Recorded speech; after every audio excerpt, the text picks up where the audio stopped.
فعل ماضی کو منفی بنانے کے لیے ما لگاتے ہیں۔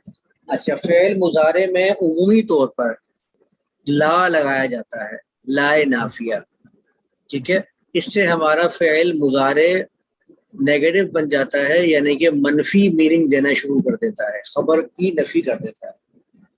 لیکن یہ ضروری نہیں ہے کہ ہم اس کو خاص کر دیں کہ فعل مضارع کے ساتھ ہی لا لگے گا اور فعل ماضی کے ساتھ ما نہیں لگے گا۔ قرآن میں ایک ہی آیت میں ما بھی آیا ہے اور لا بھی آیا ہے فعل مضارع کے ساتھ۔ میں آپ لوگوں کو مثال دے دیتا ہوں۔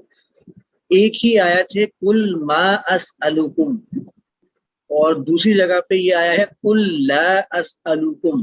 دونوں جگہ اللہ تعالیٰ نے ایک جگہ ما استعمال کیا ہے، ایک جگہ لا استعمال کیا ہے۔ تو اس طریقے سے معلوم ہوتا ہے کہ یہ ما اور لا یہ دونوں بھی لگتے ہیں فعل مضارع کے اندر۔ باقی عمومی استعمال جو ہے وہ لا کا ہوتا ہے۔ اسی طریقے سے فعل ماضی کے اندر ما کے بجائے لا بھی آ جاتا ہے، لیکن جو ہمارے گرامر والے ہیں انہوں نے اس میں تھوڑی سی تخصیص کی ہے۔ وہ کہتے ہیں کہ اگر فعل ماضی میں لا کا استعمال کیا جائے تو لا کی تکرار ہوگی، یعنی ریپیٹیشن ہوگی، جیسے کہ قرآن میں استعمال ہوا ہے فلا صدق ولا صلی، وہ آیت یہ والی آیت ہے، فلا صدق ولا صلی۔ اس میں آپ دیکھیں دونوں صدقہ اور صلی یہ دونوں کے دونوں فعل ماضی معلوم ہیں اور ان کے ساتھ لا لگا ہوا ہے۔ تو وہ کہتے ہیں کہ اگر نفی کی تکرار ہوتی ہے، ریپیٹیشن ہوتی ہے، تو پھر آپ لا بھی استعمال کر سکتے ہیں فعل ماضی کے ساتھ۔ اچھا، جو 6 ابواب میں نے آپ کو کروائے تھے ان میں سے سب سے پہلا باب میں آپ لوگوں کو 2 باب ایک ساتھ کرواتا ہوں، کیونکہ دونوں ابواب کا پیٹرن تقریباً سیم ہے، تو آپ لوگ ان دونوں ابواب پر کام کیجیے گا ایک ساتھ۔ فعل مضارع معلوم، باب، فتح اور سمیع، یہ 6 ابواب جو ثلاثی مجرد کے ابواب کہلاتے ہیں، یہ ابواب کا معاملہ ایسا ہے کہ جتنے بھی ورڈز آپ عربی زبان میں دیکھتے ہیں نا، وہ سارے کے سارے ان 6 ابواب میں سے ہی کہیں نہ کہیں تعلق رکھتے ہیں، اس سے آؤٹ نہیں ہوتے ہیں۔ جب 3 حرفی کی بات کریں گے تو آپ 6 ابواب کی بات کریں گے، فتح، سمیع، ضربہ، نصر، کرما اور حسیبہ۔ اس سے آؤٹ کوئی بھی ورڈ نہیں ہو سکتا عربی زبان کے اندر۔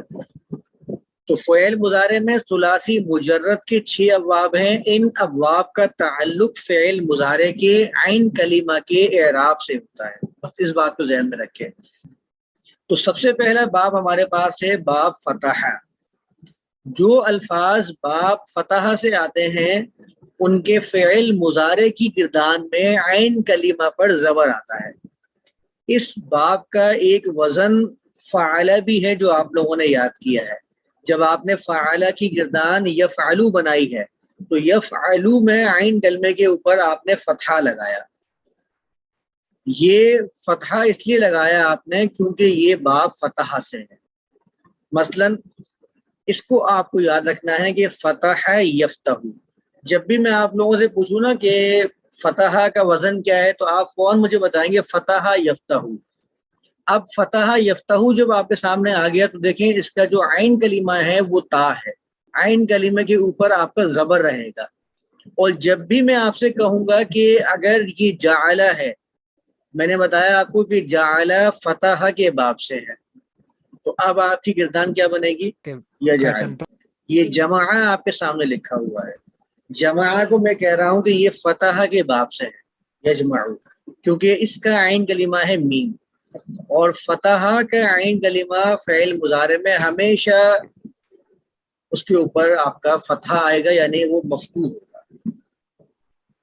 ٹھیک ہے۔ اچھا، یہ جو آپ کے سامنے فا لکھا ہوا ہے نا، یہ فا سائن ہے فتح کا۔ مجھے فتح پورا بتانے کی ضرورت نہیں ہے، میں کیا کروں گا کہ کسی بھی ورڈ کے آگے فا لکھ دوں گا، آپ سمجھ جائیے گا کہ یہ فتح کے باب سے ہے، ٹھیک ہے۔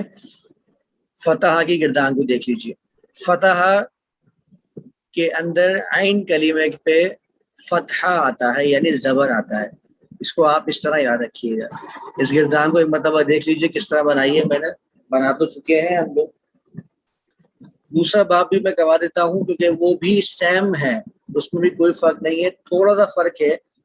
وہ فرق یہ ہے کہ جب آپ باب سمیعہ کی بات کرتے ہیں, سمیعہ, تو سمیعہ کا جو وزن ہے وہ فعیلہ کے وزن کے اوپر ہے. یہ میں آپ کو پہلے سمجھا چکا ہوں فعل ماضی کے اندر کہ ہمارے پاس 3 قسم کے وزن ہوتے ہیں, ایک ہوتا ہے فعلہ, ایک ہوتا ہے فعیلہ, اور ایک ہوتا ہے فعولہ.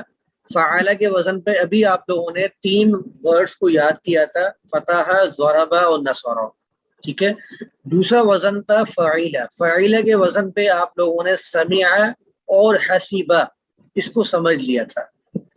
تو سمیعہ جب فعیلہ کی بات ہوگی, سمیعہ کی بات ہوگی, حسیبہ کی نہیں ہوگی کیونکہ حسیبہ قرآن کے میں استعمال نہیں ہوا.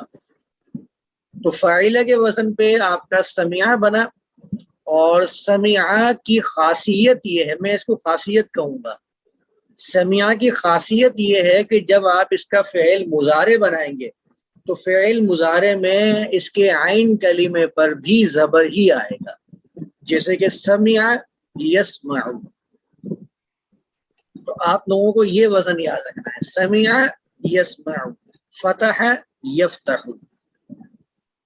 اسی طریقے سے سمیعہ کے وزن پر اگر میں لکھتا ہوں عین زبر ع, لام زیر لی, میم زبر ما, علیما یعلم, ٹھیک ہے. یہ آپ کا ہو گیا سمیعہ کے وزن پہ یسمعو کا, کہ آپ کا عین کلمے پر فتحہ آئے گا, اور جتنے بھی لفظ باب سمیعہ سے آئیں گے آپ کو اس کے فعل مضارع میں یہ خاصیت سامنے رکھنی ہے. اس کا جو سائن ہے وہ سین ہے, دیکھ لیجئے, اس کا جو سائن ہے وہ سین ہے. کسی بھی ورڈ کے آگے مختلف ڈکشنریز ہوتی ہیں, میں آپ لوگوں کو اس کا ایک ویو بھی کرواؤں گا ڈکشنری کا استعمال کیسے کرنا ہے. مختلف ڈکشنریز میں مختلف طریقہ استعمال ہوتا ہے, طریقہ ہوتا ہے ان لوگوں کا. تو کچھ ڈکشنریز ایسی ہیں جس کے اندر آپ کے سامنے سین لکھا ہوگا, علیما سین. جیسے ہی آپ لوگ سین دیکھیں گے سمجھ جائیں گے کہ یہ سمیعہ کے باب سے ہے, تو پھر آپ لوگ اس کا فعل مضارع خود بھی بنا سکتے ہیں, جیسے کہ لکھا ہے عاملہ, سمیعہ کے وزن کے اوپر ہے, یعملو. اب جب آپ نے یعملو بنا لیا ہے تو پھر آپ کو اس کے بعد کی گردان خود ہی بنا لینی ہے, کیونکہ آپ کے پاس فعلہ کا پورا وزن آپ لوگوں کو یاد ہے. آگے کا پیٹرن سیم ہوگا, یعنی لام کلمے سے لے کر جتنے زوائد آپ نے اس میں ایڈ کیے ہیں وہ سارے کے سارے آئیں گے. جتنے اتین آپ نے استعمال جہاں جہاں کرنے ہیں وہ بھی آپ کو معلوم ہے, سیم پیٹرن ہے. فرق صرف اور صرف آپ کا عین کلمے کا ہوگا, ٹھیک ہے. تو ایک مرتبہ اس گردان کو دیکھ لیجئے پھر مجھے بتائیے. 2 باب ہم لوگوں نے کر لیے تھے, فتح اور سمیعہ. سب سے پہلے ہے ہمارے پاس باب ضربہ. اچھا, ضربہ کی خاصیت یہ ہے کہ جو الفاظ باب ضربہ سے آتے ہیں ان کے فعل مضارع کی گردان میں عین کلمہ پر زیر آتا ہے. مثلا ضربہ یضرب, جتنے بھی ورڈ ضربہ کے باب سے آئیں گے ان سب کے مضارع کے عین کلمے پہ کسرہ لگے گا. یہ اس کی خاصیت ہے. یہ جو خاصیت میں آپ لوگوں کو بتا رہا ہوں نا, کہہ رہا ہوں خاصیت ہے, یہ خاصیت آپ کی صیغے کے اعتبار سے ہوتی ہے, حرکات کے اعتبار سے ہوتی ہے.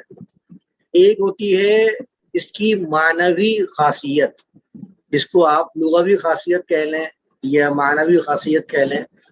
وہ خاصیات الابواب انشاءاللہ ہم جب صرف کو مکمل کر لیں گے اس کے آخر میں پڑھیں گے تمام ابواب کی, وہ الگ ہوتی ہے. یہ جو میں بتا رہا ہوں یہ صرف اور صرف آپ کے صیغے کی خاصیت ہوتی ہے, جس میں آپ کی حرکات کو تعین کیا جاتا ہے کہ عین کلمے پہ کون سی حرکت لگنی ہے. تو ضربہ یضرب, اور اس کا جو سائن ہے وہ ضاد ہے, جیسے کہ صبرہ کے بعد ضاد لگا ہے کچھ ڈکشنریز میں, تو آپ سمجھ جائیے گا کہ یہ آپ کا ضربہ کے باب سے ہے. تو ایک مرتبہ اس کردار کو دیکھ لیجئے تاکہ پھر ہم آگے بڑھتے ہیں.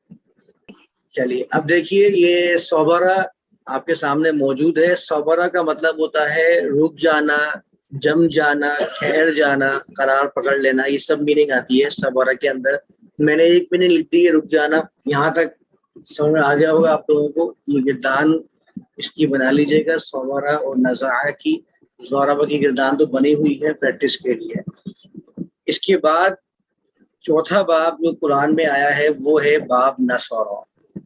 باب نصرہ کی خاصیت یہ ہے، پہلے تو یہ فاعلہ کے وزن کے اوپر ہے فعل ماضی کے اندر، اور جب یہ فعل مضارع میں آتا ہے نصرہ تو اس کے مضارع کی گردان میں عین کلمے پر پیش آتا ہے. مثلا نصرہ ینصر، تو اس کے عین کلمے کے اوپر پیش آئے گا. جب آپ اس کا سائن لکھیں گے تو دخلا جیسے لکھا ہے اس کے بعد نون آتا ہے. کچھ ایسے ڈکشنریز ہیں جس میں نون ہی لکھا ہوا ملے گا آپ لوگوں کو، تو آپ نون سے سمجھ جائیے گا کہ یہ نصارہ کے باب سے ہے. جیسے کہ یہ دخلا اور کفر آپ لوگوں کے سامنے ہے، اور بھی بہت سارے کئی جو الفاظ ہیں وہ نصارہ کے باب سے آتے ہیں. تو یہ نصارہ کی گردان کو دیکھ لیجیے، پھر ہم اس کی گردان وربلی بنا لیتے ہیں. دو باب اور ہیں، تو پہلا ہے کروما اور دوسرا ہے حسیبہ. کروما کا جو فعل ماضی کا وزن ہے وہ فعولہ ہے، اور حسیبہ کا وزن فعیلہ ہے. تو جو الفاظ باب کروما سے آتے ہیں ان کے فعل مضارع کی گردان میں عین کلمے پر پیش آتا ہے. مثلا کروما یکرمو بنتا ہے. اسی طرح جو الفاظ باب حسیبہ سے آتے ہیں ان کے فعل مضارع کی گردان میں عین کلمے پر زیر آتا ہے. مثلا حسیبہ یحسبو. اب یہ جو حسیبہ کے وزن کے اوپر ایک اور ورڈ ہے سمع، لیکن سمع کا فعل مضارع یسمعو بنتا ہے، یعنی کہ اس کے عین کلمے کے اوپر فتحہ آتا ہے، جبکہ حسیبہ کے عین کلمے کے اوپر فعل مضارع میں کسرہ آتا ہے یحسبو. حسیبہ یحسبو، ٹھیک ہے.